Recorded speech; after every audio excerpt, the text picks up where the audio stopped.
और अभिजीत दीपके ने बातचीत करते हुए, खास बातचीत करते हुए और क्या कुछ कहा है, एक बार वो भी सुन लेते हैं। जंतर मंतर की इस भारी भीड़ को देख लीजिए और फिर मंच पर बैठे हुए अभिजीत को देख लीजिए, जो आईवी लगवाकर अभी अभी यहाँ मंच पर आए हैं। अभिजीत, बड़ा मुश्किल हो रहा है क्योंकि मौसम जो है वो भी साथ नहीं दे रहा है जिस तरीके से देख रहे हैं, लेकिन भीड़ मैं दिखा रहा हूँ लगातार बनी हुई है, लगातार बनी हुई है और बढ़ रही है।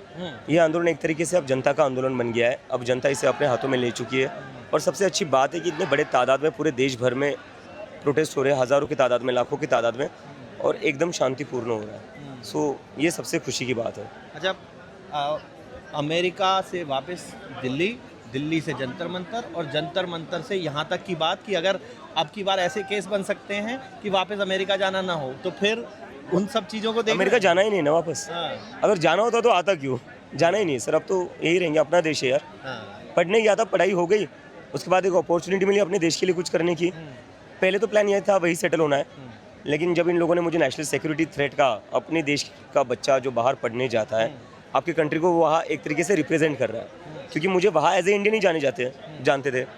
अब अपने पासपोर्ट पे लिखा हुआ इंडियन, और उसको ही आप नेशनल सिक्योरिटी थ्रेट कह रहे हो, तो इसलिए मुझे काफ़ी बुरा लगा था और मैंने सोचा था यार जाना पड़ेगा और बताना पड़ेगा, नेशनल सिक्योरिटी थ्रेट तो नहीं हूँ मैं। आप संवाद करते हैं रोज, जब भी बीमार होने के बावजूद जब आते हैं, बात संवाद करते हैं, जनता से क्या बात हो रही है, किस तरीके के आंदोलन चलाने में दिक्कतें आ रही हैं, क्या आप लोग सोच रहे हैं इस आंदोलन को लेकर? अब आगे दिक्कत तो बस एक ही तरफ से आ रही है, दिल्ली पुलिस वाले।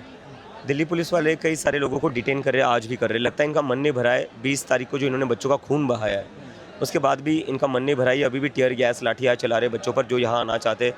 अभी पीछे से कुछ लोग खाना डोनेट करने आ रहे थे, दिल्ली पुलिस वाले ने उन्हें भी रोका और भगा दिया यहाँ से।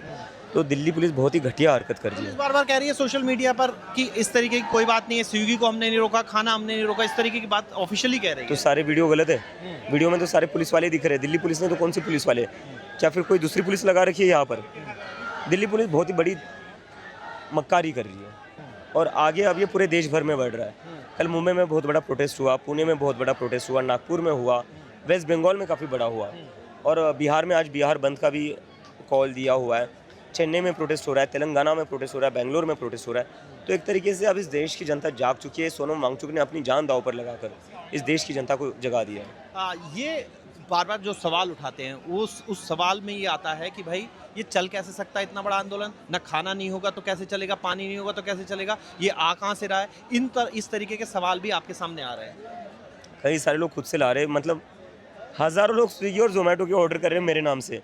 अभिजीत दीपके जंतर मंतर का एड्रेस डाल रहे और वो गेट पर आ रहे हैं, हमारे वॉलंटियर्स जाकर लेकर आ रहे हैं। और बस स्विगी जोमेटो नहीं है, यहाँ पर खालसा एड वाले भी लोग आ चुके हैं, कई सारे, मतलब हमारे सिख भाई है हमारे, जिन्होंने पूरी जिम्मेदारी उठा रखी है। किसान भाई है जिन्होंने पूरी जिम्मेदारी उठा रखी है और कहते तुम खाने का टेंशन मत लो, तुम बस यहाँ डटे रहो, खाना और पानी हम दे देंगे, आप बस बैठे रहो यार। 36 दिन हो चुके हैं, आगे कैसे चलेगा? क्योंकि लगातार परेशानियां भी तो बढ़ती हैं, गर्मी बढ़ती है, बारिश आती है, फिर यहाँ पर सब भीग जाते हैं, कभी तिरपाल लगती है, गिर जाती है। हो चुका है हमारे साथ। मतलब अभी तो गर्मी थोड़ी कम है मैं कहूँगा, क्योंकि जब शुरू करा था जून का महीना, तब तो 45-47 डिग्री टेम्परेचर हुआ था, उसमें भी बैठे थे हम।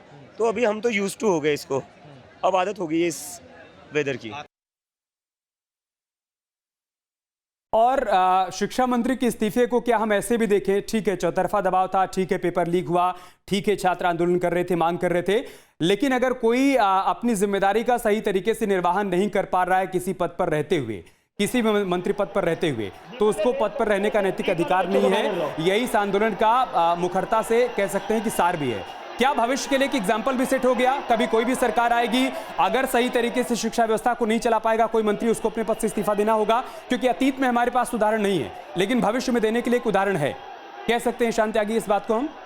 देखिए, हर मंत्री जो भी अपना मंत्रालय चला रहा है, अगर निपुणता से नहीं चला पाएगा, अगर ठीक से नहीं चला पाएगा, या कोई गड़बड़ी होगी उसके मंत्रालय में, कोई चोरी होगी, कोई धांधली होगी, तो उसको इस्तीफा देना चाहिए। ये तो अभी शुरुआत नहीं, असल में अतीत में ऐसा कोई उदाहरण है नहीं। जैसे राजस्थान में जब 19 में से 17 पेपर लीक हुए और वहां के शिक्षा मंत्री से सवाल किया गया, तो उन्होंने कहा कि हम थोड़ी ना करवाते हैं पेपर, वो तो माध्यमिक शिक्षा परिषद करवाता है। तो मतलब उन्होंने अपनी जिम्मेदारी नहीं ली थी, लेकिन हम उम्मीद करेंगे कि आने वाले दिनों में हर शिक्षा मंत्री या फिर हर मंत्री इस तरीके से जिम्मेदारी लेकर अपने पद से त्याग पत्र देगा, सरकार किसी की भी हो। ईशान जी, ये पता होना चाहिए कि जब राजस्थान, ठीक है, बहुत शुक्रिया आपका हमारे साथ जुड़ने के लिए और अपनी बात रखने के लिए।